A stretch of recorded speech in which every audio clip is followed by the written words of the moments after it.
na palaging hinahawakan. Kumain ng balanse at masusustansyang pagkain. Matulog ng sapat, huwag magpupuyat. Stay home.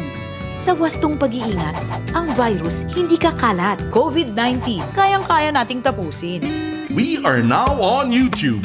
Watch all of our live episodes plus exclusive content in our channel at radyo-katipunan FM. Don't forget to click subscribe and hit the bell to get the latest updates. Radyo-Katipunan. News, insights, inspiration. Radyo-Katipunan. Down from the hill and down to the world. Radyo-Katipunan. The voice of the Blue Eagle.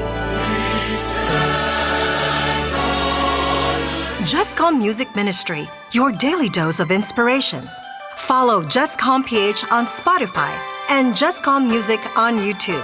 We are also on iTunes and Deezer. Let's reclaim what is rightfully ours at the 9th PP Radio Conference. Revamp the media blueprint and reclaiming the Republic on March 25 via Zoom and PP Radio Conference official Facebook page. Together, let's redeem our narratives.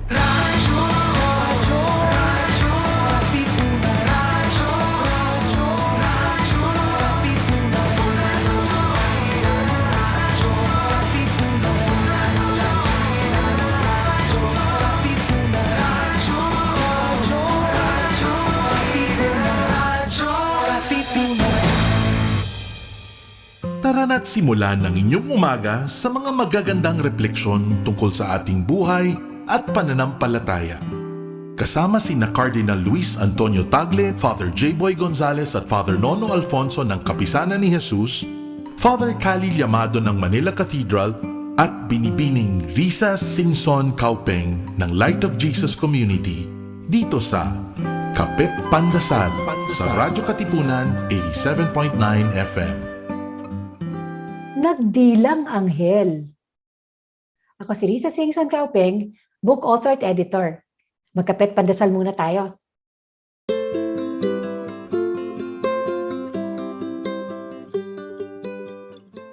Madalas nating marinig ang sawi kainayan kapag tayo ay nagsasabi ng magandang bagay na ibig ng kausap nating magkatotoo. Sa araw na ito, ipinagdiriwang natin ang kapistahan na maaaring pinagsimula ng sawi kainayan. Ang pagpapahayag ng magandang balita tungkol sa Panginoon or the Feast of the Annunciation. Ito ang pagpapahayag ng Anghel Gabriel kay Maria na siya'y tinawag upang maging ina ng anak ng Diyos. Kung ako si Maria, isang batang dalaga, tapos sinabihan ako ng ganito, hindi ko atang sasabihin, sana magdilang anghel ka. Pero kahit hindi pa niya naiintindihan ang kabuuan ng tawag ng Panginoon sa kanya, sumagot siya ng, ako'y alipin ng Panginoon, mangyari sa akin ang iyong sinabi. Dahil sa pagsunod ni Maria sa tawag ng Diyos, ipinanganak ang ating tagapagligtas. At the rest, they say, is salvation history. Kaibigan, minsan hindi natin nauunawaan kung saan tayo dinadala ng Diyos. Pero kung sumunod lang tayo sa Kanya, tsak, maganda ang ating hinaharap. Diyan siguradong nagdidilang anghel ako. Tayo magdasal. Panginoon, ako'y alipin ninyo. Mangyari sa akin ang inyong sinabi. Amen. Sa darating na Mayo, piliin mabuti ang nais nating maging Pangulo ng ating bansa. Kilalanin natin ang kanilang pagkatao, kilatisin ang kanilang mga pananaw at saloobin para sa pagbabago at kaunlaran ng sambayanang Pilipino.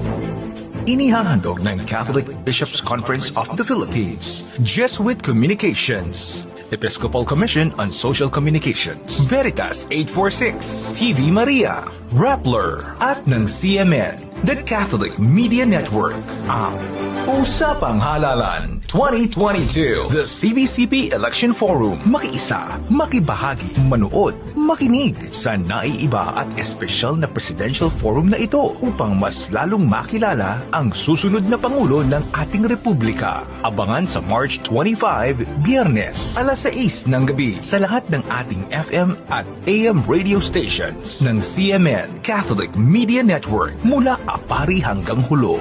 Jesuit Communications, Radyo Katipunan, 87.9 FM at sa iba't ibang mga social media platforms ng mga simbahan. Usapang Halalan 2022, the CVCP Election Forum. The Voice of the Blue Eagle, Radyo Katipunan, 87.9. Radyo, radyo, radyo, radyo, radyo, radyo, radyo, Katipunan, radyo, Katipunan, radyo, Katipunan, radyo, radyo, radyo, Katipunan, radyo, Katipunan. Voice of the Blue Eagle, kami di mapipigil sa pagbabalitang tumpak at tama. Buhay atin sa labas ng eskwela, ating ibibida lahat ng pera. Radyo, radyo, radyo, Katipunan, radyo, radyo, radyo, Katipunan, radyo, Katipunan, radyo, Katipunan. Kawal ni Ignacio, Katipunero sugo, todo sa kayod, tunong at tulong. Lipad na Blue Eagle, galing hiding at tigil.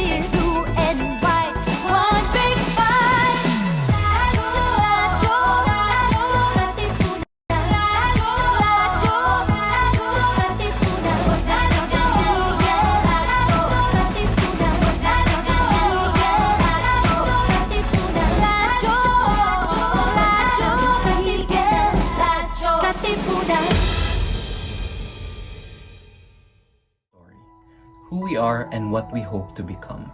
Kuwentuhang Bayan is our safe space where we can honestly talk with each other about the realities we are facing in our communities and country. Share our stories, identify the problem, and possibly work out a solution. Through simple conversations, we endeavor to capture the different voices of Filipinos, forming our country's narrative and echoing our aspirations for our nation. The Kuwentuhan starts with guided contemplation, a short and prayerful activity that will guide us into a disposition that is conducive for proper personal reflection. We reflectively acknowledge our concerns and disturbances, and hopes and desires for our family, community, and country. Through the visioning activity, we articulate our personal and communal visions and aspirations for our communities. These visions and aspirations reflect our ideals and values and may serve as criteria to evaluate our reality. The National Situationer invites us to reflect and evaluate our current situation, identify the challenges, and discern opportunities for collaborative action. We share our stories of our community and our country, the present realities, concerns, and issues. Lastly, we examine these realities using the lens of Catholic social teaching. The guided problem analysis shall provide us with a replicable tool that we can use to identify actionable barriers and hindrances to the shared aspiration of our community. Here we identify certain levels of the root causes of the issues that we are currently experiencing. The action planning aims to open opportunities and share possible avenues for engagement towards empowerment of engaged citizens. Here, we realize that each person can contribute to achieving our collective aspirations for the community. The final module brings us to gather what we have learned and to appreciate the greater awareness and engagement we have nurtured through Kuwentuhang Bayan. We are invited to commit to the possible solutions we have identified and cultivate accountability in addressing the many issues, concerns, and problems of the community and the country. The Kuwentuhang Bayan Manual also comes with detailed and easy-to-follow instructions to assist the facilitators in both online and face-to-face Kuwentuhang Bayan runs. As engaged citizens, we believe and we are hopeful that a better society is possible, and we can start this meaningful process through Kuwentuhang Bayan. This program is led by Simbahang Lingkod ng Bayan, the socio-political apostolate of the Society of Jesus in the Philippines. We are a faith-based non-profit organization with the mission of promoting social justice and genuine democracy in the country.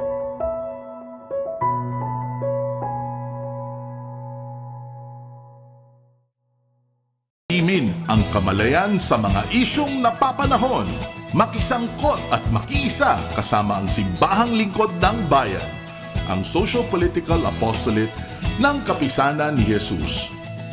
Ito ang Kuwentuhang Bayan mula alas 11 ng umaga tuwing Biyernes dito lang sa Radyo-Katipunan 87.9 FM. Dahil naniniwala kami na posible ang isang mas mabuting lipunan at maaari itong simulan sa isang kwentuhan.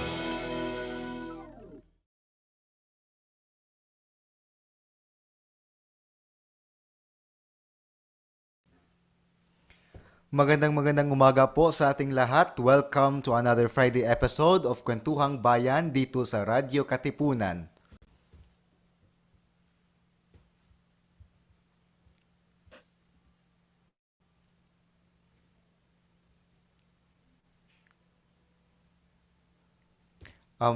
Miss Kiana, I think you're on mute. Okay, sa ating mga katipunera at mga ka-vote love na sumusubaybay na lang sa atin at linggo-linggo para maka-vote love this coming 2022 national and local elections. Isang magandang umaga po sa ating lahat. Muli, ako po si John Warren Varquez ng Simbahang Lingkod ng Bayan at kasama ko po ngayon si Kiana Rivera galing sa Catholic Educational Association of the Philippines. Welcome to our episode na pinamagatang Kuwentuhang Halalan dito sa Radyo Katipunan, episode number 12. Hi Kiana, good morning. Kumusta naman yung hosting experience mo ngayon? Yes, good morning po, John. John. Excited.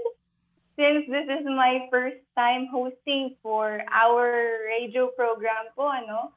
And of course, I am also all ears para sa kwentuhan at talakayan natin ngayong umaga. So parang first salang mo dito, di ba? Tama? And sabi Yes nga, po, sabi opo. actually nag-chat sa akin si Sir Carlo na alagaan daw kita ngayon sa ating radio program ngayon. So sinabi ko sa kanya, huwag kang mag-alala, Sir Carlo. Salamat po. Baka siya pa magiging guest ko dito. Oh. Okay, so ngayon po, March 25 is the Feast of the Annunciation. So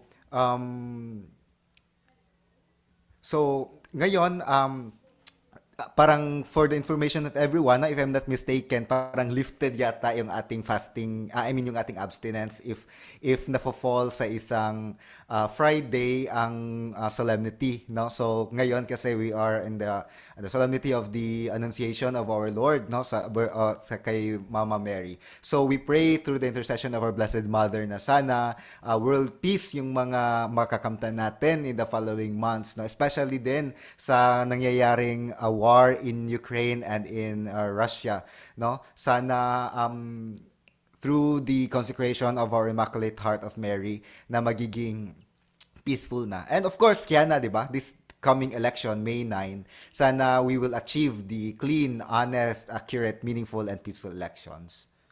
Yes. So let us remain hopeful and always pray po, no, para sa darating na eleksyon ngayong May 9. Okay. So sa mga hindi po nakakaalam, ang Simbahang Lingkod ng Bayan at ang Catholic Educational Association of the Philippines ay nagsama para mabuo itong programa para mapag-usapan ang mga importanteng isyu ng ating bansa. Yan, yes, I agree with you, John. Importante nga ito, mas lalo na sa isang konteksto kung saan personality lang ang pinag-uusapan sa media. Oo, tapos ngayon, no, lately, maraming actually turn of events ng ating election, both national and local. And ngayon, actually, if I'm not mistaken, is the start of the local campaigns, no? And so parang we are expecting that the hype of the election season will really become more and more heat hitting rather. So parang sana hopefully in the duration of our parang campaign period, no, peaceful sana, wala sanang dayaan na mangyayari, hopefully, and yung ating mga tao will really form their conscience in before voting, no, before voting for this May 9 election. Yes, tama po. Okay. Ipapakilala ko na po ngayon ang ating mga kasama ngayong umaga. We have 4 guests at sila ay magbabahagi tungkol sa mga issue ng Region 10 at CARAGA. Ikukwento din nila bakit kailangan mapag-usapan itong mga issue na to sa darating na eleksyon. Kaya ayan po.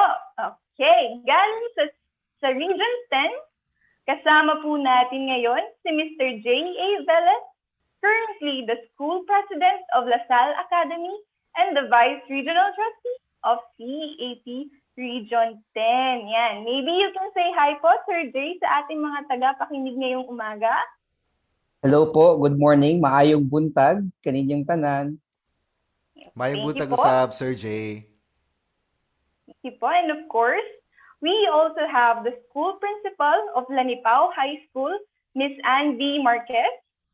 Good morning, ma'am. Maybe you can say hi po to our audiences.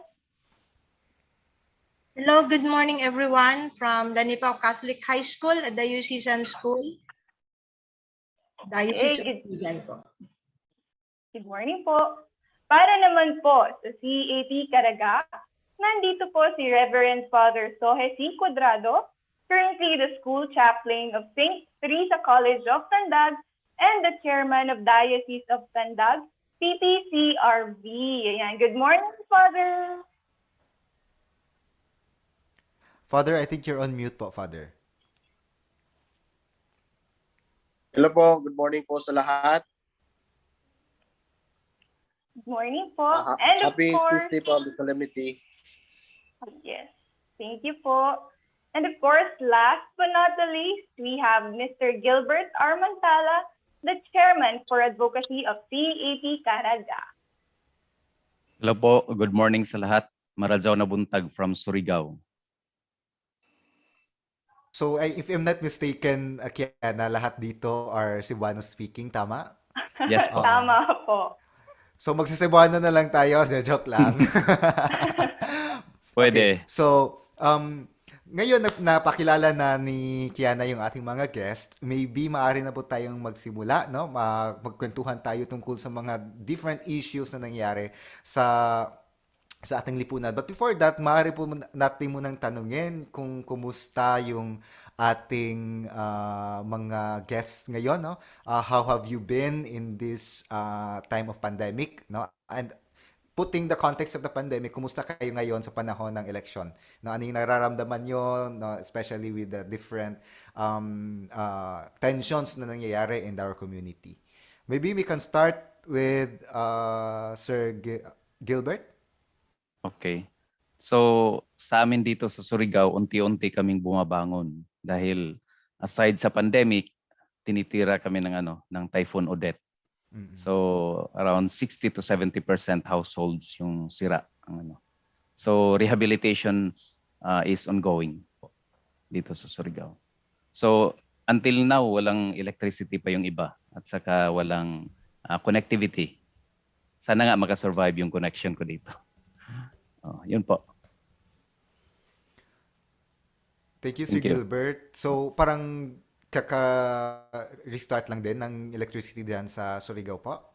Yung January po nag-start, pero yung iba wala pa talaga, yung remote na In fact, sa school namin, modular ang approach namin.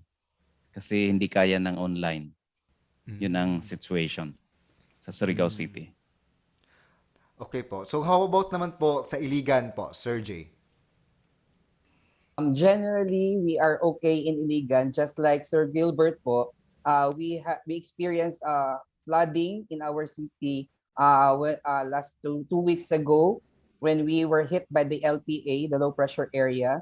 In terms naman po sa politics dito sa Iligan, the parties have just started with their local campaign. I think they are gathered in one area in the city. to start with the campaign po nila. Thank you. Thank you, Sir Jay. So, how about po, Father Sohe? Father Soji po, Soji. Sorry, Father Soji. Dito sa amin, generally, we started a new political culture headed by our very own bishop. We have our own candidates recollection. We also have our own candidates forum, local level, to make people aware and make people knowledgeable about this coming election, on whom to vote for. As a province, dito sa amin, especially yung Typhoon Odette, kaunti lang pong areas, mga 1 or 2 municipalities lang po yung affected. Hindi talaga lahat.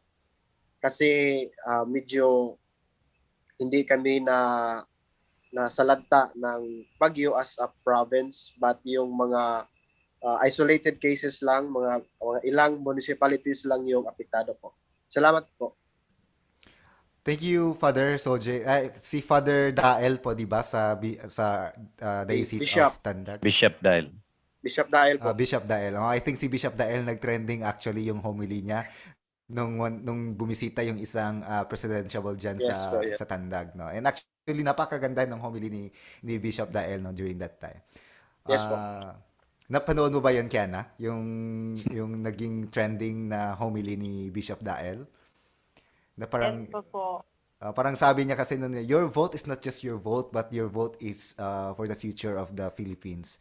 Parang yun yung context ng kanyang homily. Actually, yun po yung magiging closing statement ko. Mamaya. Nasabi ka na. Opening Sorry, na lang. na-preempt. Opening na lang. Opening na lang yun, Father. Opening na lang yun. Father. How about po kay Miss Anne? Miss Anne? Good morning again. Magandang umaga sa lahat. Actually, during pandemic, the school, I belong to the Diocese of Iligan under Bishop Joey Rapadas, and our superintendent in Diocesan School, Father Monsignor Abet de Lara. Our schools become of great help during pandemic, especially in COVID debriefing in the different chapels.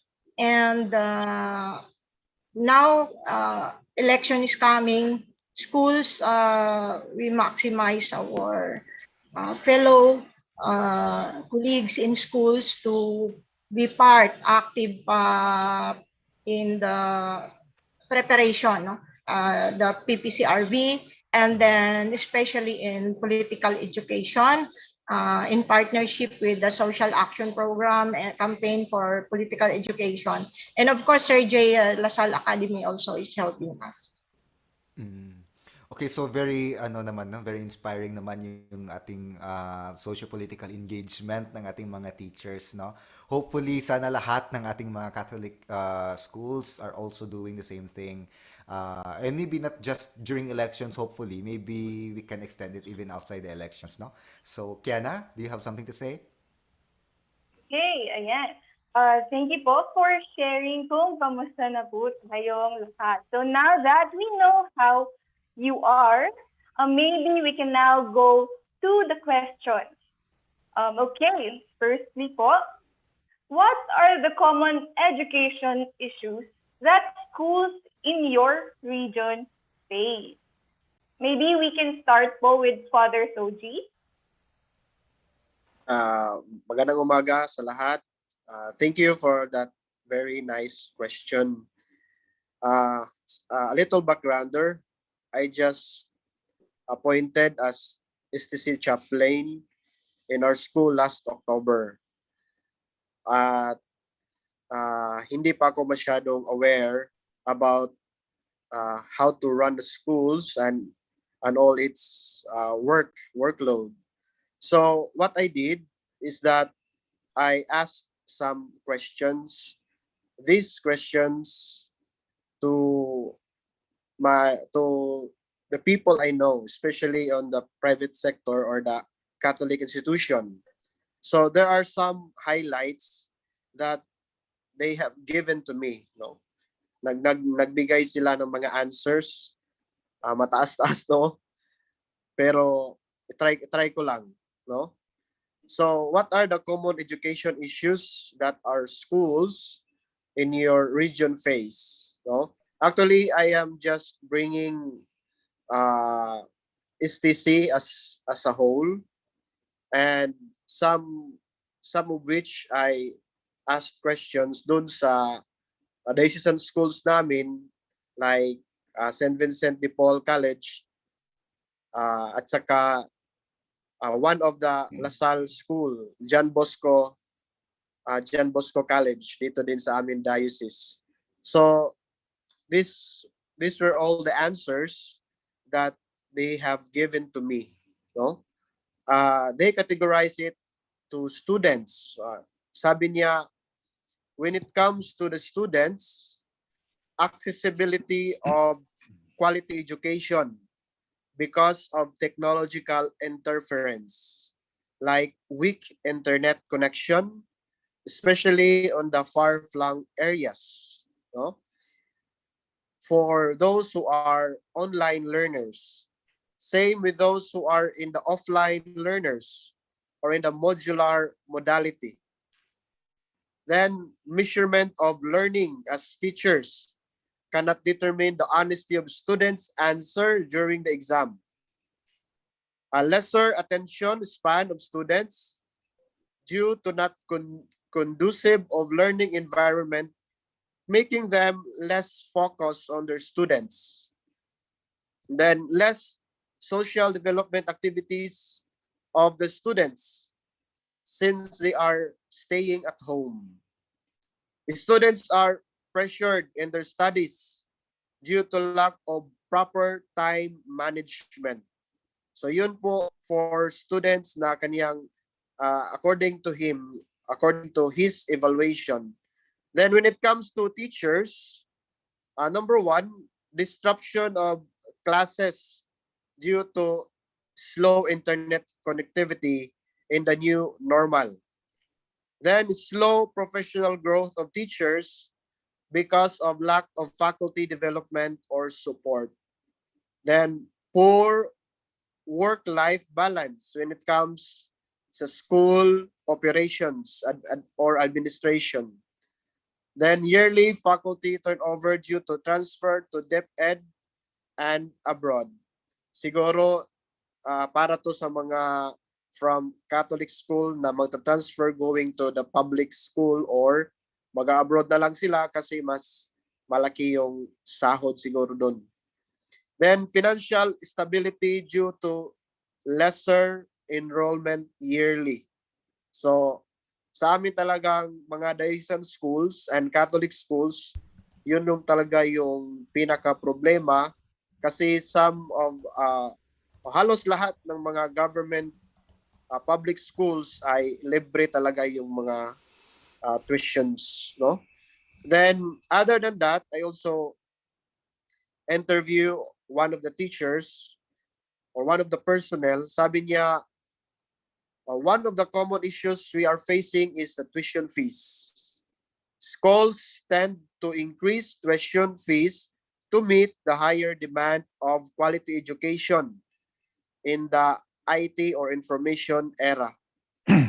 So yun po yung some of the challenges that we are facing when it comes to education po. Maraming salamat po.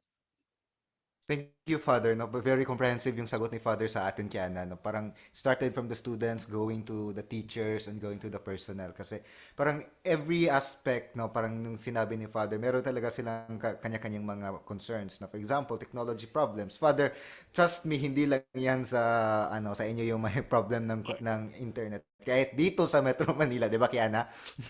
Opo. Actually ang dasal ko lang the same with Sir Gilbert na sana hindi kumakat ngayon. Pareho pala.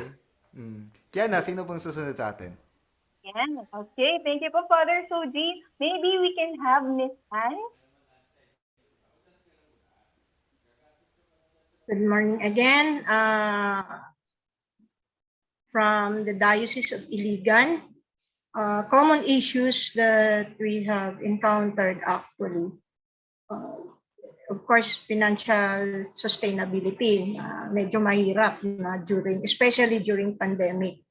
And there are two things here indicated, policies and then on the part of the student. Okay? So in terms of policies, commonly increase of the GASPE, the subsidy for teachers and the subsidy for students.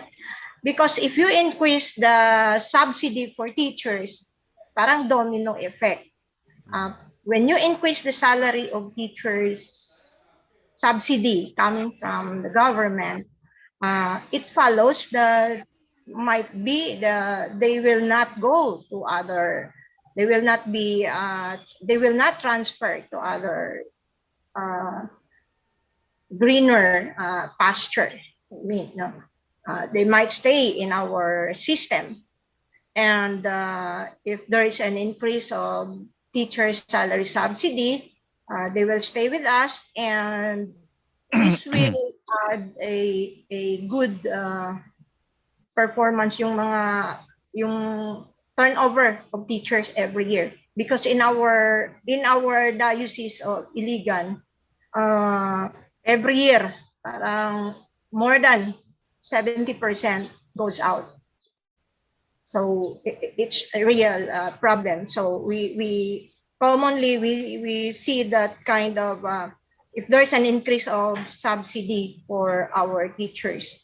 Second is increase of the ESC tuition fee on the part of, because the ESC, like in our school, the smallest school in the Diocese of Iligan, most of our students, the ESC is the only source of tuition fee of our school.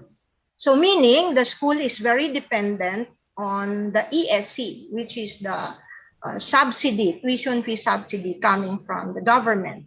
So if there's increase of tuition fee, might be there will be a good performance in terms of delivery of instruction. We can get budget for academic support and services and other development for whether it's for instruction or for faculty, for human resource development. That's where we can get budget, especially if the school is a very small school and very dependent on the budget of the ESC. So it would be good if this policy can be, we can share it and voice it out to our new elected leaders soon, if they can take into consideration on these two things. Since private school is also a public service, since though it's delivered by a private institution, but it is a public service. So far, that's how we look at it, that increasing of TSS subsidy, increasing of ESC will help the teachers to stay with us, and increasing of ESC will help in the delivery of, to improve the delivery of instruction in the academic support and services. And that includes everything, mental health issues. We can enhance programs that would address for mental health issues, the psychosocial programs that would help us, our constituents, our students, our parents, and the community as a whole. That's all. Thank you. Thank you po, Miss Ann. No, I really believe yung sinabi ni Miss Ann na parang if you solve one problem, there will be domino effect, no? And at the same time then, Miss Ann, if we will not solve a particular problem, meron ding domino effect, 'di ba? So parang yung sinabi ni share ni Miss Ann Kiana, parang that's a parang long problem pa ng ating mga Catholic schools na I think until now yun pa rin yung kanilang hinanaing, no? Hinanaing, no? Yun. Kiana? Okay, thank you po, Miss Anne. And perhaps maybe we can have Sir Gilbert. Yan. Okay, so pwedeng copy-paste na lang ang answer ko ni Father Soji. Kasi pareho kami ng region eh. So, very comprehensive na yun. So, I will just add, I will not mention yung mga online education problems. But last March 11, mayroon kaming meeting with the CEAP regional officials dito sa Zoom meeting. At lumabas yung number one issue, na common education issue. Yung sa akin parang improper implementation of tertiary education subsidy. So being a private school, parang ang feeling is parang iniipit, lalo na pag may mga katunggaling in a place, mayroong mga public schools, mga universities dito. And then yun, with that improper implementation of DES, ngayon nga may mga private schools daw na less than 10 lang ang binigay ng CHED, no? Na supposedly itong scholarship na to will help students, no, avail of quality private education, pero parang nililimit ng gobyerno. So yun ang issue nga. Second issue is, na-mention din to ni Father Soji, yung exodus of teachers from private school to public school. So this is a reality na parang training ground lang yung private school, and then after which na pumasa ng mga let or whatever requirements, they will transfer to public school. Then another issue is dwindling enrollment in the private school. In fact, it's not only a reality here in the region, but also in other regions na may nag-close na nga na mga private institutions. And then lastly, yung siguro tutukan ng pansin yung issue on the research capability of teachers to publish, na more training sana. Yun lang po. Salamat. Ay, saka sa student pala, yung mental health issue. Kung I'd like to highlight yung sa student about yung mental health nila. Yun lang po. Salamat. Thank you, Sir Gilbert. I think yung problems na ni-mention talaga ni Sir Gilbert, no, and it's really the same or more or less parang related din sa mga sinabi ng mga previous episodes natin. And actually it's a good thing na parang na-address ito, no? I mean, nasasabi and na-observe natin itong klaseng mga problema. Not just on the part of the faculty, but also on the part of the students. No? Kahit malayo kayo, nararamdaman nyo yung mga struggles din ng mga students. Di ba, Kiana?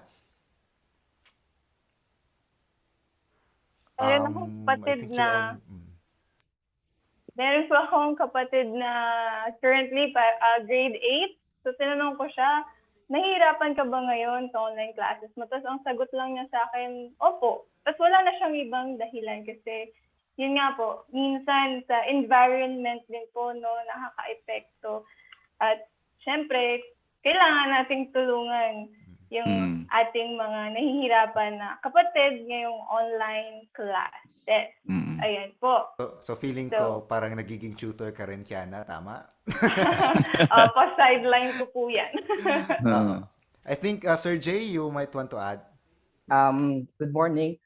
Siguro I'll just highlight some of the things that were mentioned by Father Soji, Sir Gilbert, and Miss Anne.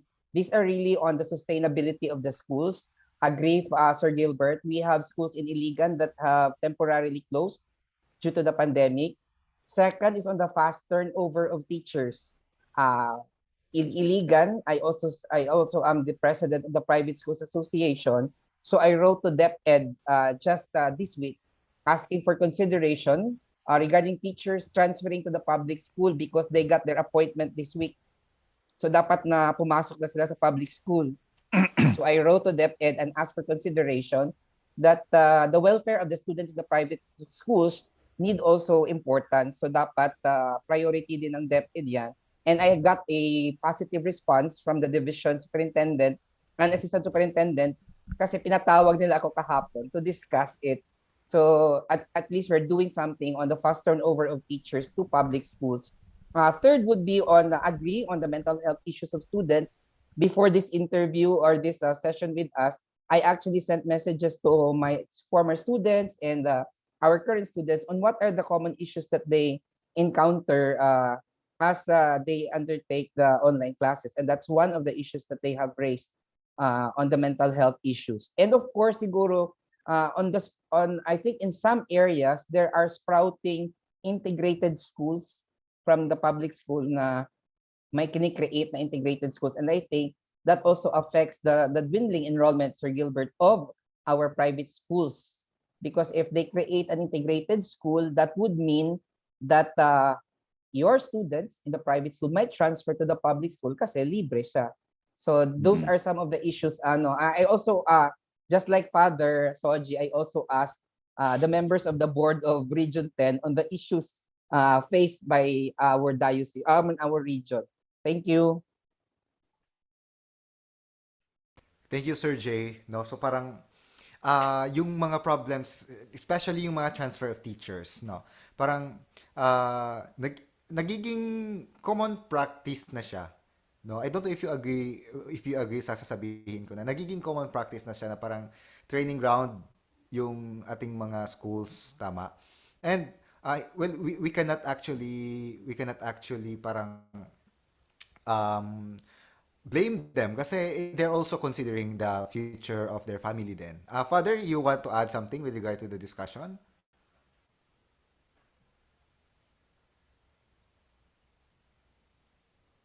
Nakamute ka po, Father. Sa tingin ko po, yung mga nangyayari sa atin is nagiging competition between the public and private schools po. Yun lang po yung masishare ko. Mayroong competition.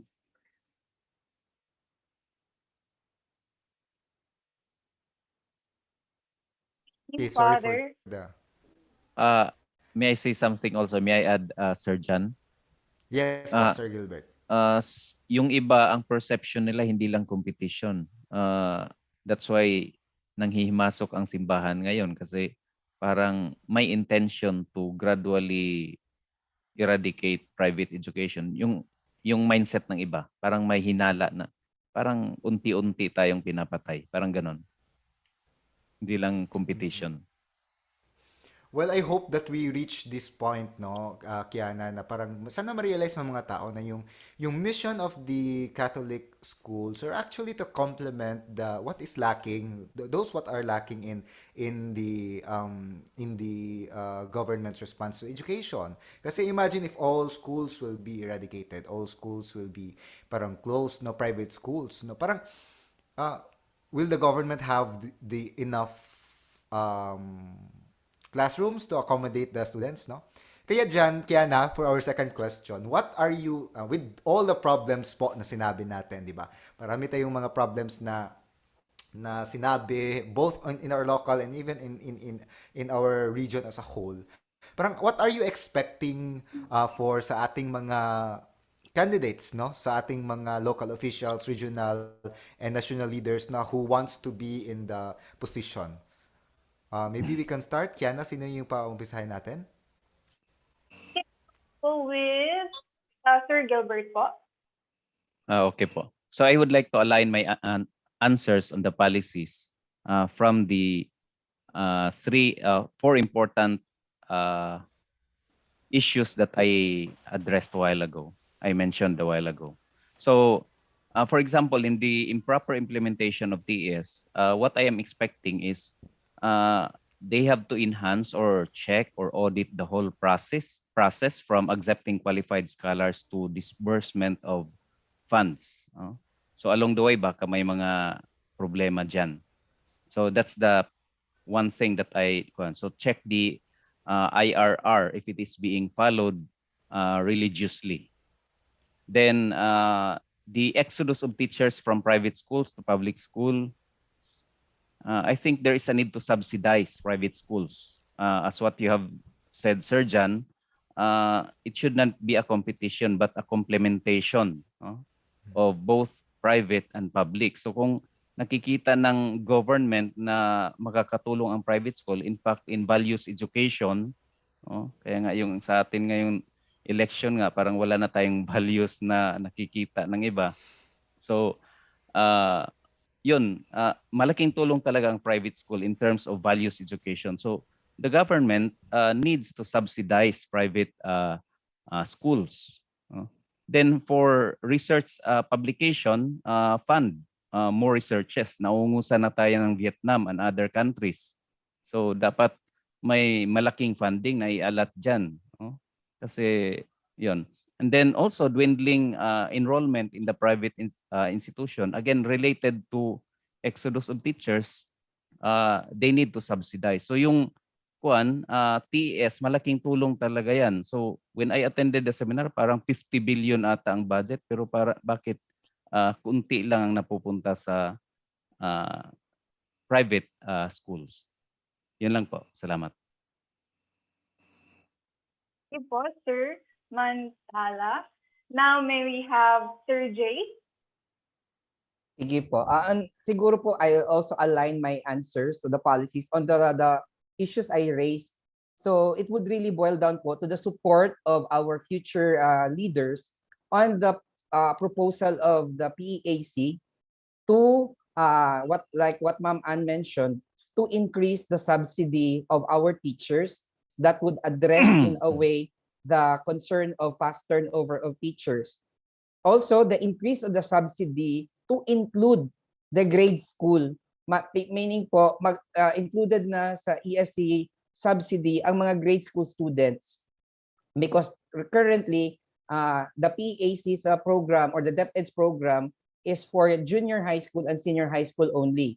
So if we include the grade school, perhaps our problem on the dwindling enrollment, especially in the grade school, would be resolved. Another would be siguro an increase in the include in the TSS the senior high school and grade school teachers, because currently ang TSS po, or the teacher salary subsidy, is for the junior high school only, or teachers who are handling subjects or classes in the junior high. So if po kasama na si grade school and senior high, perhaps again the fast turnover of teachers would be resolved, and that would also help in the enrollment, and at the same time po sustain the private schools. Yun po yung concern ko na na-raise kanina, fast turnover and sustainability of our schools. So parang those po, the meaning po, if our new leaders, our congressmen, our senators would support the plan or the proposal of PEAC on the increase or the expansion of the gospel law, then perhaps these concerns of the private schools would be resolved po. Thank you. Thank you, Sir Jay. Maybe just a follow-up question po sa sinabi ninyo. Kasi you mentioned, di ba, subsidy of the teachers, no? Parang para ma-increase yung kanyang salary. Kasi, I mean, I've been hearing parang many comments against our Catholic schools na parang sinasabi nila, bakit hindi mismo ang mga Catholic schools yung mag-increase, no? Parang, I'm not saying na kanang sumasang-ayon ako, kasi parang, I think there's a reason behind bakit hindi ito magawa, no? Tama? Kasi, yun nga, sabi ni Miss Ann kanina, merong domino effect, no? I mean, just a short lang, or anyone of the team, before you answer the question sinabi ko kanina, what's the difficulty po ba in increasing the salaries of our teachers? What are the factors what are the factors that the school administrators are considering bakit hindi nila ito easily magawa? Sige yes po, Miss Ann. I think Miss Ann is raising her hand. Yes po. One factor, when you do increase of salary, you need to increase tuition fee. Yes, di ba? And number Tama. of enrollment. Yun ang sabi ko, no? Enrollment, and then tuition fee increase. Paano ka mag-increase? Naghihirap na, lalo ngayon sa pandemic, no? So you cannot increase. So our only hope is the government to see that big title of poverty to be addressed is to help our parents or sending their children to the private school because dati kasi private school sabi natin mga mayayaman, no? But nowadays in the 21st century hindi lang mayayaman, sa aming school proven kahit saan most of our students, especially in the province of Lanao del Norte, in our place in the municipality of Lala, 99% po yan mga laborer ng agricultural farm. They don't own the farm. They just, so meaning their income is seasonal. So, pag sinabing seasonal, pag walang taniman, walang harvest, wala kang pera. That's what I mean, seasonal na income. So, everyday kumakain yan sila. So, it's so hard, no, to sustain the school financially. How can you deliver? But we believe that very positive that in this partnership of public and private institution, government will, since they started it kasi Republic Act na siya, di ba? So, enhance na lang natin, improve, pataas yung ano, kasi sabi ng mga guro namin, lahat-lahat tumataas, yung height na lang daw nila ang hindi tumataas. So, we're talking of domino effect pa rin, hindi kasali yung mga physical figure natin na hindi kasali sa domino effect of increasing. Lahat nag-increase, so everybody should also increase, no, salary. And it's very difficult for the schools to increase salary if yun nga, walang tuition fee increase tapos baba ang number of students. Yun lang. Actually, the reason why I asked that question talaga, Miss Ann, is para din ma-enlighten yung ating mga nanonood ngayon na it's very difficult for the Catholic schools to really implement the increase of salary, no? Kasi maraming factors na kino-consider, di ba? So, how about Father Soji or Sir Gilbert or Father Soji? Maybe we can ask Father Soji po muna, Sir Gilbert, before we continue po sa inyo. I second the motion po yung kang Sir Gilbert at saka yung kang Sir Jay. And then sad reality yung nangyari sa kang Ma'am Ann, which is I also experienced. I was raised or I was in the Catholic school since my high school years, then during my seminary years, and then nakita ko talaga yung hirap. No? Nakita ko to yung hirap na dinadanas ng mga private schools, especially Catholic schools. At saka yun, yung sinabi ni Sir Gilbert at saka ni Sir Jay, yun talaga yung kailangan na supposedly mabibigay ng ating government. And yung mga sinasabi ng ating mga leaders na kanila talagang susuportahan yung education sa Pilipinas. Hopefully, yung sinabi nilang education sa Pilipinas, hindi lang focus sa public education. Ibibigay din nila sa private or the Catholic education. Kasi nandyan din yung mga values formation. No? Tayo ang private school, ang Catholic schools, tayo ang nagpuproduce ng mga leaders na merong values when it comes in leadership. No? Isa tayo sa nagproduce ng mga leaders. Yun sana yung titingnan nila. At saka basahin ko na lang po yung sagot ng teacher na aking tinatanong. Sabi niya dito, which was already being raised by Sir Gilbert. Sinabi niya, private school teachers subsidy because the salary in the private schools is not enough. Then second, sinabi din niya po na teachers upskilling and enrichment program for quality education, especially for research development, personality development. Yun po yung sagot niya sa tanong na ating tinalakay ngayon. Salamat po. Sir Jay? So na-explain na ni Ma'am Ann ang dilemma of administrators regarding the increase of tuition fee and the increase of salary for private school teachers. Bibigyan ko lang kayo ng concrete na scenario dito sa St. Paul University, Surigao. Previously sa Nicholas College. I was here since 25 years. So this is my alma mater. So I am also a graduate there in Ateneo de Manila for fire program, Sir John. Now, imagine 25 years ago, ang college lang namin is already 5,000 plus population. But when the school started to increase the tuition fee, as of now, we have around 1,000 plus na lang. So malaki ang difference. At the same time, yun din ang isang issue na iano ko, na yun bang duplication and competition of courses from other public schools.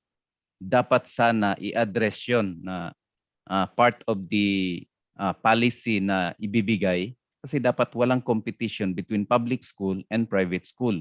Ang nangyayari, there is a competition, mas mura ang sa public school as compared to private school. So sinong mag-enroll sa inyo kung walang scholarship program? So yun po, Sir John. Salamat. Thank you, Sir Gilbert, no, sa scenario na binigay nyo. And thank you po everyone for your answers din.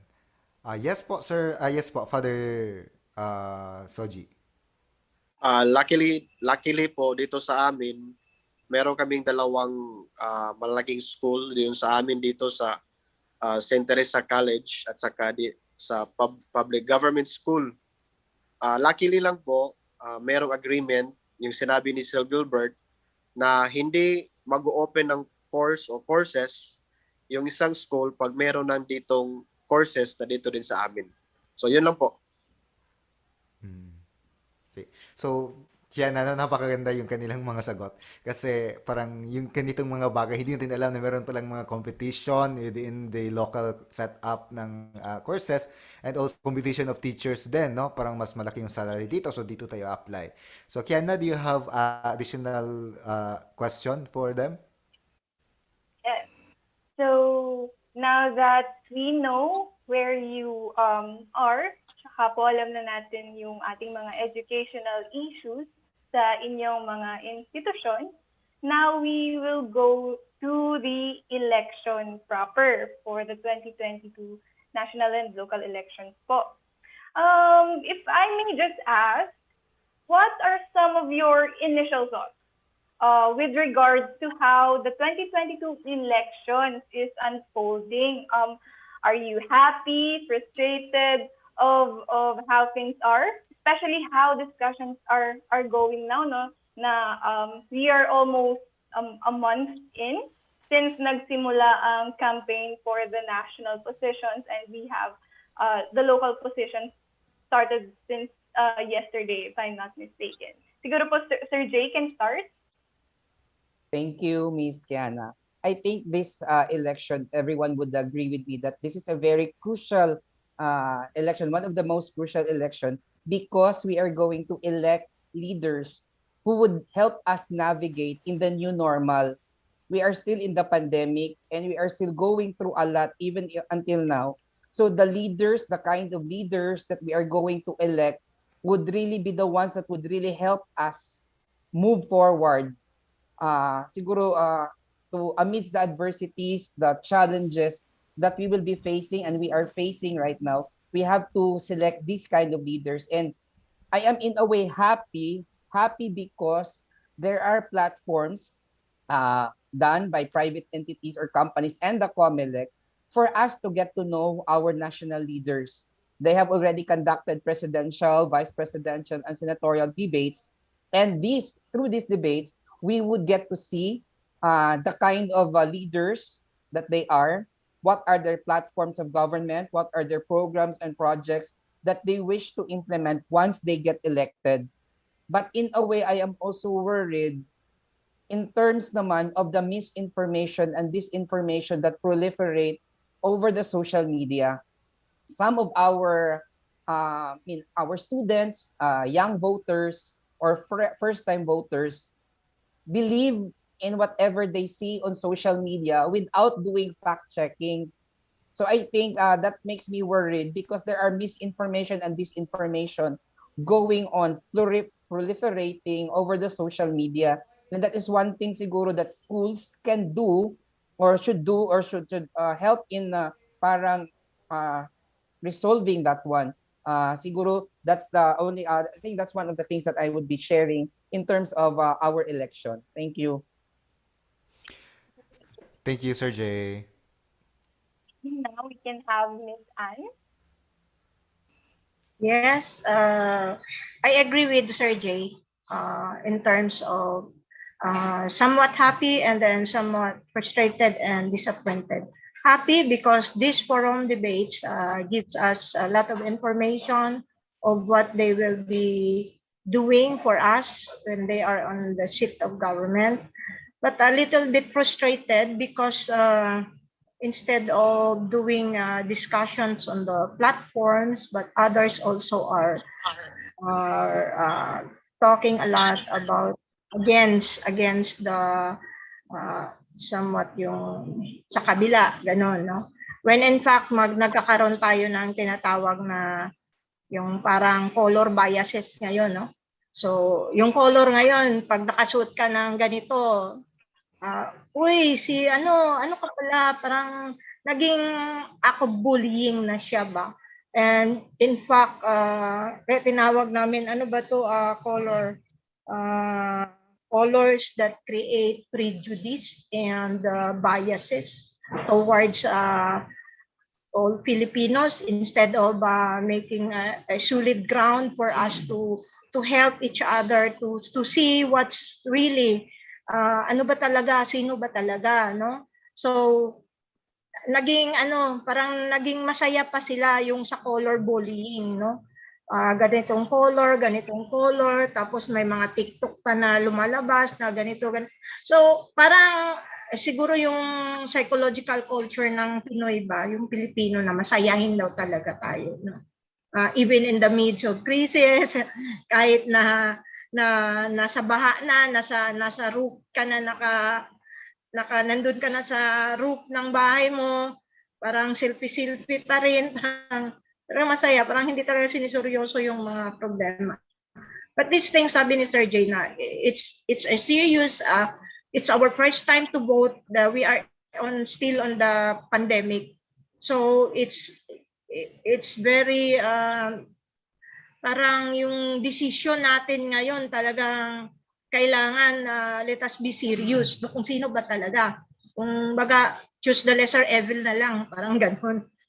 Kung lahat parang walang magandang nakita, you choose the lesser evil daw. That's my personal perception, no? But we will choose. But anyway, that's for the frustrating part, yung color combination, ang saya-saya na, no? So, that's for how I look at the ongoing. But we are positive because kaya nga naging active kami doon sa participation on the PPCRB kasi we need also to be participative in yung tinitingnan natin na wala talagang nakawan, ganun. Yes. And then our participation as private and religious group would help a lot. And then, of course, top number 1 yung political education. Kasi yung political education dati, madali lang, group dito, meeting doon. Ngayon kung bawal nang lumalabas, bawal ang gathering, pero sabi nga nila level 1 na, 0 level na kasi election campaign period. Kaya biglang nag-0 level daw tayo. Ay sabi-sabi lang yan ng mga neighborhood and community, no? Di naman siguro totoo. And then, syempre, very challenging in the political education now is how to reach out kasi lahat ng tao, especially the young generation, nakababad na sa online. So, challenging itong political education na kailangan nating isali sa media education. Kasi nandito yung young generation, which is the bulk of the population now. If you believe me, that media education now is very challenging on the part of the schools, no? Mga educational institution. Kasi paano mo ma-reach itong mga young minds ngayon kung mga mukha nito naka-cellphone? Lahat parang hindi nabubuhay pag walang cellphone. Dili masugo, ma'am. Dili masugo. Hindi na masugo, sir, no? Dili na talaga masugo dyan pag tinawag mo para... Yan na yung hindi nasusugo, parang hindi na mauutusan. Hindi na mautusan para maintindihan ni Kiana, no? So, hindi mautusan kasi iba yung sugo sa Tagalog. So, hindi na talaga mautusan pag ganyan. So, it's very challenging on the part of... Kasi dati ang classroom management, four corners ng room. Ngayon, lumipat na sa bahay yung classroom management. It is very challenging on the part of the school. Paano maging classroom management? Kasali na doon ang management sa problema ng nanay at tatay. Kaya nga yung bata hindi maka-perform. Kasi ang dami-dami ng problema. So it's very, very challenging. I said it challenging. I don't see it as a problem per se. Though it's a problem, but it's also challenging in our part kung how can we deliver instruction na yung nasa bahay na po ang classroom. No, kaya nga sa 29 pala meron kaming safeguarding more on the child protection policy, the Diocese of Biligan. Online workshop po kami kasi sabi ko wala kaming guidance counselor na license. But we operate because we believe we can deliver the good things for the future. So I said to them, we need to make our teachers be aware, yung level of awareness, kung si bata may problema. Hindi na ito panghilabot dyan. Yun sa Bisaya, hilabot ka sa situation, no? Yung it's a concern. No, it's a concern, naging concern tayo doon sa plight situation ng bata. Kasi sa amin kasi ang problema natin kahit na sabi education issues, pero masali diyan ang daming nabuntis during pandemic, believe it or not, in our school. My gosh, ang daming nabuntis na estudyante. Okay? So bakit kaya? Bakit? Kasi kailangan natin i-research, sabi ni Father Gilbert, no? Yung research natin tuunan, no? Yung database na, bakit ba nabuntis ito during pandemic? Ang dami-dami. But we cannot say no. We still have to accept them. Nag-module man, ma'am. Nag-module man, so nabuntis. Yung module pala, buntisan. So yung early pregnancy, naging highlight, yung dapat kasi yung sex education pagtuunan na din, no, na hindi yung paggamit ng contraceptives but talagang what is sex education per se in the real sense. And then yung child labor, dahil sa poverty, itong child labor, so we need also to push and address this to the leaders soon, kasi yung child labor, kung titingnan natin, at the age of elementary pa lang, ang dami na dito. Hindi mo naman pwedeng punta ka sa DSWD. Ang daming complication, no, pagdating sa mga ganito. And our teachers are not trained.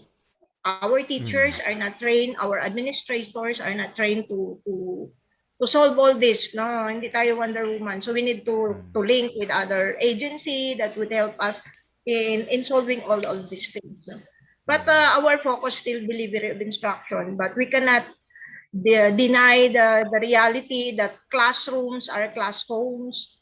So when they stay at home, what happened to your classroom? Well, how would you manage your classroom at home? So pati parents, i-manage mo na din. So challenging, we need to enhance a program that would help our parents para't matulungan tayo ni parents yung delivery of instruction. Parang nag-aral na din kasari si parents kasi sa ganito, no? So, Oo, tama, tama, tama, tama. yeah. So, Okay. this Yes. election, we need to parang buhos-buhos na, no? Oo, Parang ibigay na natin lahat.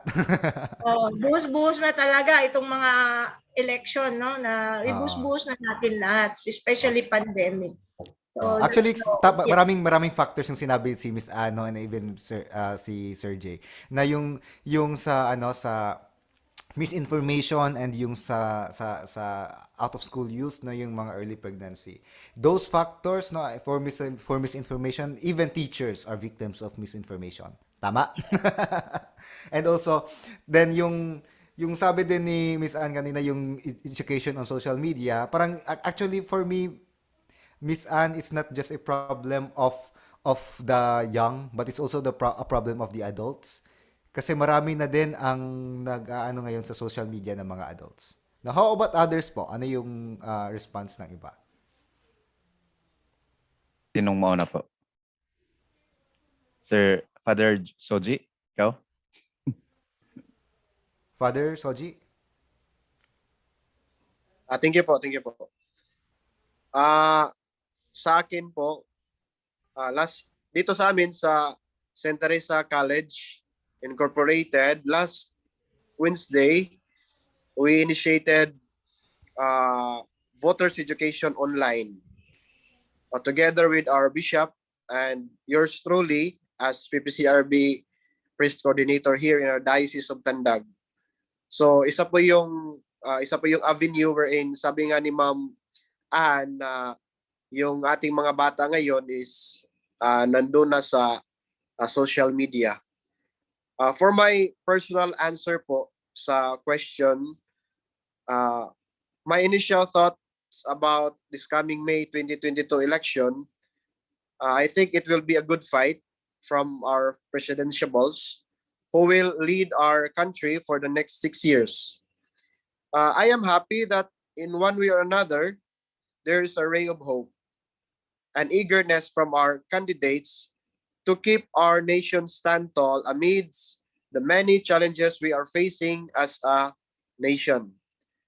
On the other hand, I am also frustrated because of the many fake news. Yung sinabi ni Bishop, historical revisionism. Then meron po ding misinformation, sabi ni Maman, at disinformation being posted in different social media platforms that sometimes people were confused if it is true or not. No?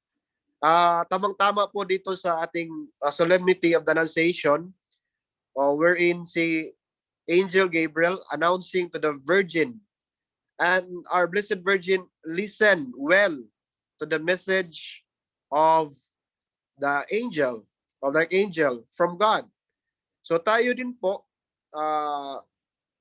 mag-hope tayo na tayong lahat is we learn how to listen, we learn how to reflect and discern for those candidate we are voting. Hindi tayo basta-basta maniniwala sa mga TikTok, sa mga short video clip. In fact, ang aming bishop po is na-victimize kasi yung kanyang homily, sabi nga kanina sa opening,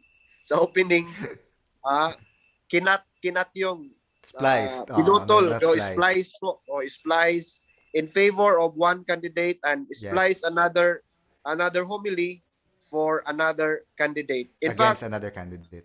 yes po. Yung trending po yung isang madre na yung kanyang interview was uploaded way back 2016 at ngayon in-upload in favor of one candidate or against one candidate. So, hindi talaga natin hindi tayo magbibigay ng mga opportunity na makapagbibigay sa atin ng misinformation and disinformation na parang totoo ba to hindi.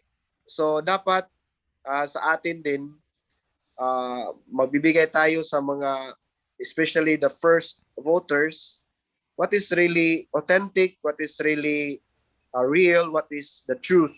No?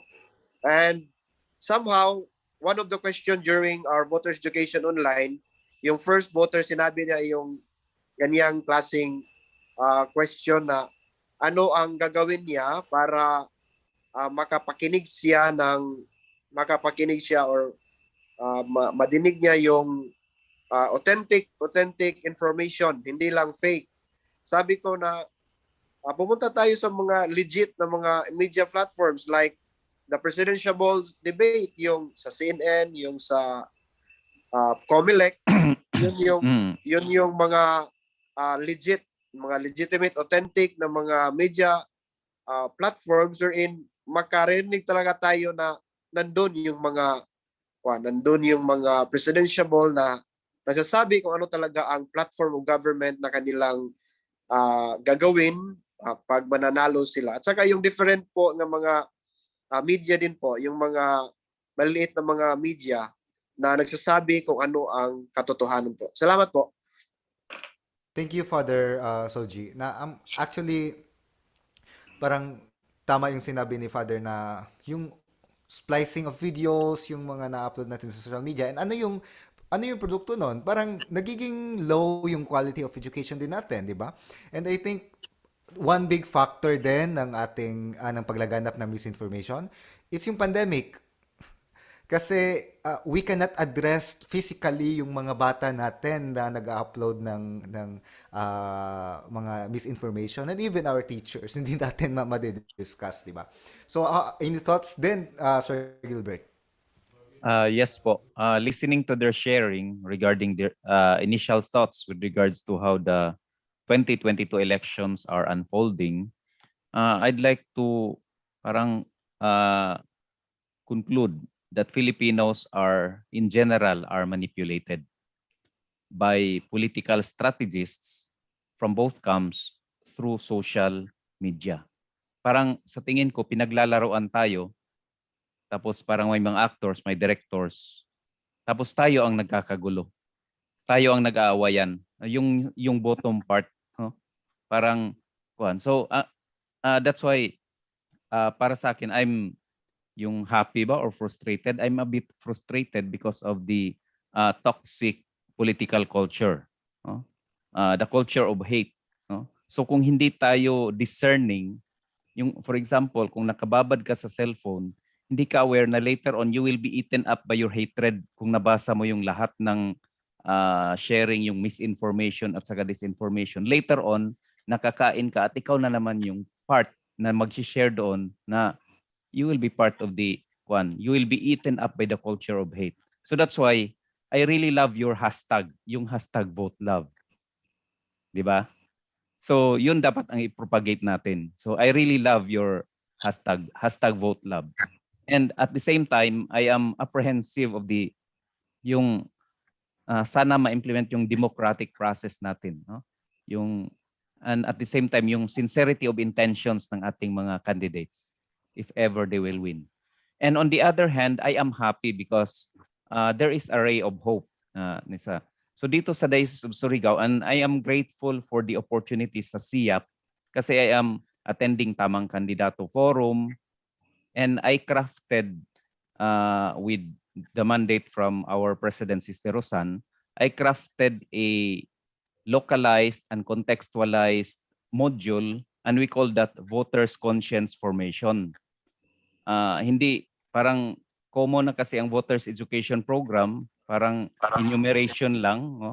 Pero nag-create ako ng 2 modules, yung Voters Conscience Formation, and in partnership with the Diocese of Surigao, yung BEC, yun ang ginawa namin ni Father Toto Cho na i-cascade namin sa BEC.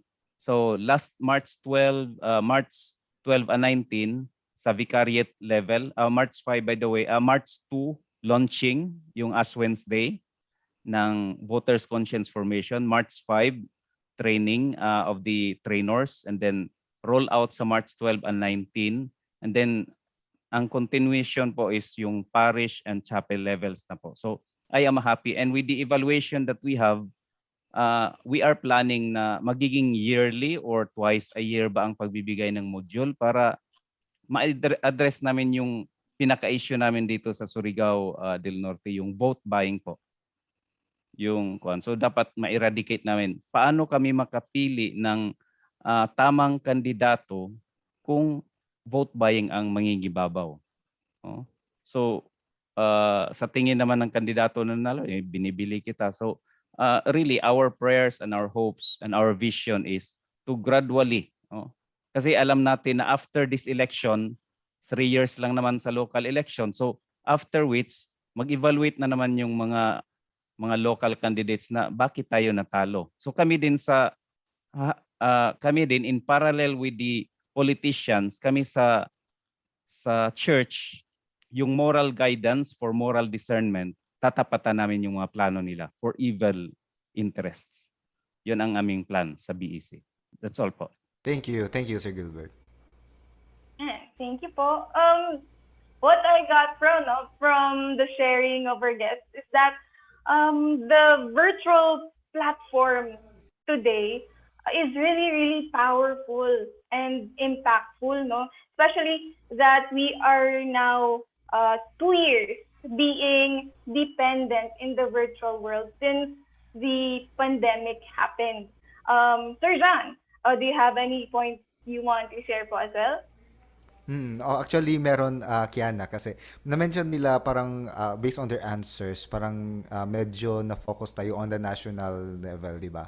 Parang marami tayong mga kinonsider. Pero based on our research din, actually in Mindanao, marami actually in the recent, I think it was in 2018, no? Na parang sa top 10 poorest provinces, marami doon ay nanggagaling sa Mindanao.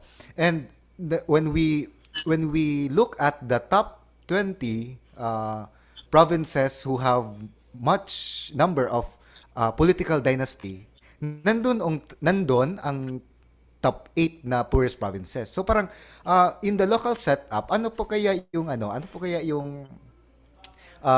reaction niyo doon? Especially it comes from Mindanao, yung top 8, no? I mean, most of the top 10 rather. Most of the top 10. Anyone na lang po. Not necessarily lahat ang magsagot. Sir John? Yes po. Sa akin yung sinasabi ko nga, yung political dynasties ang ano mo na ano. So part niyan Yes po, is because of vote buying. So nangyayaring andyan yung political dynasty sa amin, for example, sa aming region or sa aming province because of vote buying. Both camps yun, both camps. So that's why magiging para sa akin kung if we are going to compare that with other provinces, sabi kasi pag nahalal ka through vote buying, parang sabihin sa kandidato, why would I serve more? No? Why would I serve better if I can buy my constituents? Parang ganon yung mangyayari. So, sa voters' conscience formation, binibigyan namin yan ng pansin, ng tuon. Yung conscientization para sa voters' conscience formation na kung ganon palagi ang mentality mo na kung alam nyo lang, Sir John, may iba pa dito na sa remote areas, lalo na ngayon, Typhoon Odette na magpabidding pa talaga yung iba. Parang sino yung pinakamalaking bigayan? Sino yung pinakamalaking bigayan, oo. O di kaya left and right yung tinatanggap. Left and right, aleluya, aleluya. Sabi yan. Mayroon kaming term na TWD, tuo wala dawat. So, left and right. Wala, left and right. Ibig sabihin yun kaya na left and right tatanggapin. Pero yung conscience formation namin, TWD pa rin, tinud-anay nga walang dawaton. Walay dawaton. So, totoong walang tatanggapin. So, parang TWD. Sige. Actually, natanong ko lang yun kasi it connects to the next question na tatanungin ngayon ni Kiana. For our next question po, what qualities are you looking for in leaders we should be electing this coming election. Maybe we can start po with Miss Anne. Parang ano to ha, parang application ng trabaho. Natitignan natin kung ano yung qualities na hinahanap nyo sa isang curriculum vitae or sa resume ng isang kandidato. Miss Anne? Okay. Actually, this is included in our political education, but I would like to copy that of the SPU, Father Gilbert Mantala, on the formation of conscience, yung eradication of vote buying. Kasi parang yun na talaga ang naging source of income during election time. Masaya ang mga tao dahil doon. No? And then, tuuwala, it's right, left and right, and then it's up to you kung sinong isusulat mo according to the wisdom of the Holy Spirit, baga kung ano talagang isusulat mo doon, kahit na you receive the both parties, but there is still that who's who you're going to write in your ballot. No? So, for me, actually, we included that in our political education ever since. Yung kay Archbishop Tony Ledesma on 5K or the 5C, no?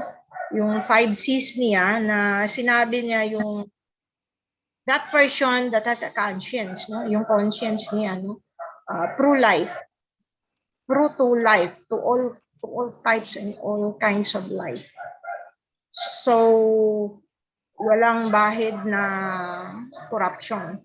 And of course, the second will bring into that conscience is yung competence niya. Siyempre, makikita na natin yung kakayahan niya kung nasa service, nasa record of service o yung mga nagawa na niya. Kasi action speaks louder than words. So, makita natin yung kung ano nang nagawa ng isang kandidato. And of course, yung nagawa niya should be more on compassion on the poor, no? Yung compassion niya dun sa mga nangangailangan, no? And then the right companions, yung sinabi niya yung syempre yung group na kasi by group, by parties. So ito na bumalik naman anong kulay, no? Kasi mahilig talaga tayo sa kulay. So that's why I don't wear any colors. Sana wala akong kulay ngayon. Walang kulay. And then the last is yung commitment, no? Though we cannot see commitment per se right away, but if this person has been serving, kaya importante yung track record. Magpili tayo, we need to look at the track record ko. Kahit na nagtrabaho siya sa isang maliit na company or right from the start na nagtrabaho siya, yung employment track record niya, importante din yun na kung anong nagawa niya in simple ways during at that level na nandun pa lang siya bago siya na nandoon sa posisyon. So track record for us is also very important. We need to include in our political education na turuan natin yung mga sambayanan, yung the whole community, kung paano magpili. We're not talking na maganda siya, kasi minsan na titingnan yung maganda siya, no, mayaman siya, ganun. Ito kasi maraming binigay, so importante yung C, yung conscience, competence, yung kakayahan talaga, tapos of course the track record, yung saan yung puso niya sa mga needy or sa kasi may tayo may biases doon tayo kung ano talaga parte natin each person. But at least we see na alam natin yung heart niya nandun sa mga needy, no? Nangangailangan, and of course commitment. Thank you, Miss Anne. How about Father Father Soji? Nakamute po kay Father. Hello po. Okay na po. Okay. As a PPCRB Diocese and Priest Coordinator, I will use our PPCRB 3 case, yung sinabi din ni Ma'am Ann. Ito yung sinasabi namin na one good vote.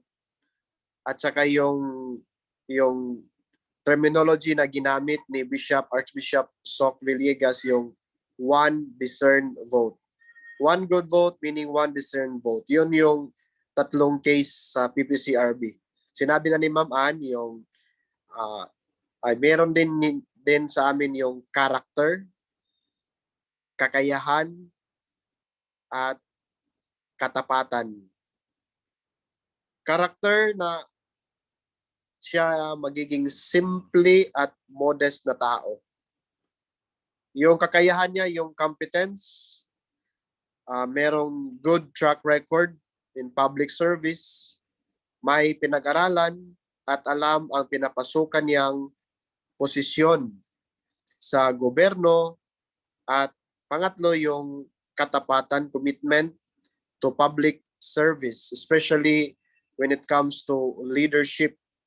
At saka yung commitment na yung sinabi mga pangako na hindi sana mapapako. Na kung papalarin siya, yun talaga yung kaniyang mga priorities when it comes kung mahalal siya na magiging mananalo sa upcoming election. So yun lang po yung masasabi ko when it comes sa yung mga leaders na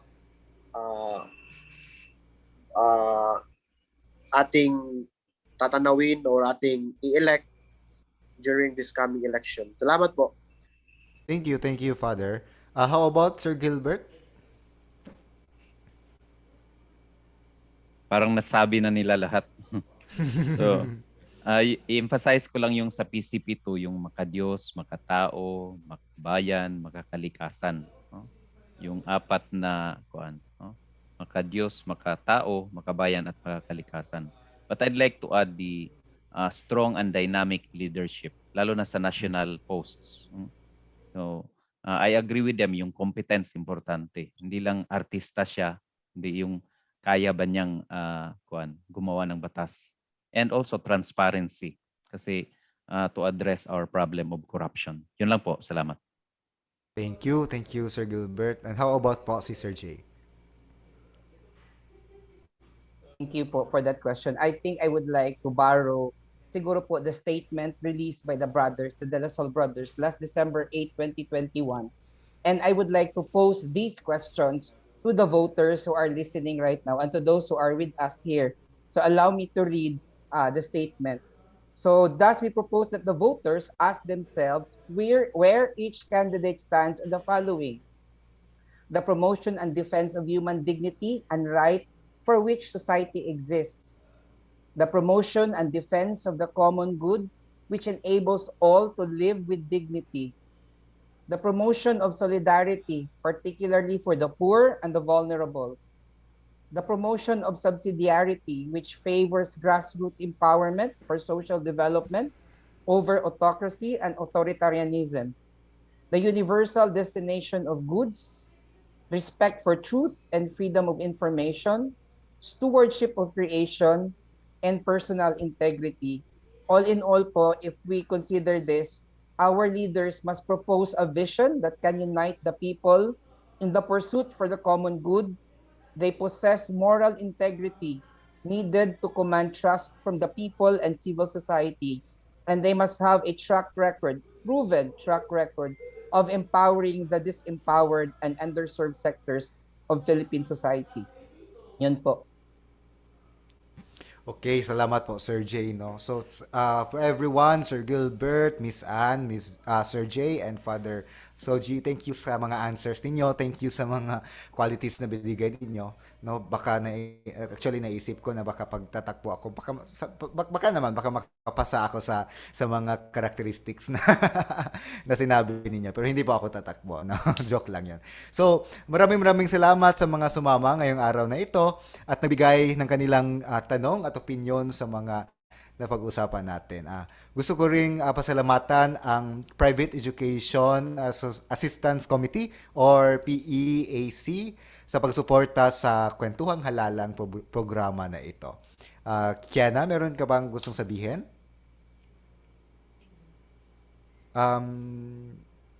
Okay, thank you, John.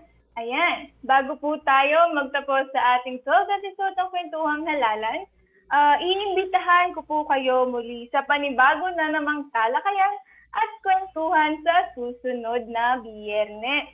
Catch us live again on April 1 for the 13th episode of Kuwentuhang Halalan TV. Okay, thank you, Kiana. No, so maraming salamat sa ating mga guests ngayong umaga or lunch na, no? Ngayong noon na ito. And narinig na po natin yung kanilang mga issues, no? Yung kanilang mga gustong ipamahagi sa atin, yung kanilang mga problema ng kanilang mga local communities, and yung gusto nilang quality na leader, at ano yung mga engagements nila for this coming election. So muli, on behalf of Simbahang Lingkod ng Bayan at sa Catholic Educational Association of the Philippines, maraming salamat sa ating mga guests at sa mga nanood po ng Kuwentuhang Halalan dito sa Radyo Katipunan. Muli, ito po si John Warren Varquez at si Kiana Rivera at nagsasabing maraming salamat at happy lunch sa inyong lahat. Happy lunch po, everyone! Happy lunch. Salamat. Maraming salamat. Daghang salamat. Happy lunch. Salamat. Happy lunch. Salamat po. Palalimin ang kamalayan sa mga isyong napapanahon. Makisangkot at makiisa kasama ang Simbahang Lingkod ng Bayan. Ang Socio-Political Apostolate ng Kapisanan ni Jesus. Ito ang Kuwentuhang Bayan mula alas 11 ng umaga tuwing Biyernes dito lang sa Radyo Katipunan 87.9 FM. Dahil naniniwala kami na posible ang isang mas mabuting lipunan at maaari itong simulan sa isang kwentuhan.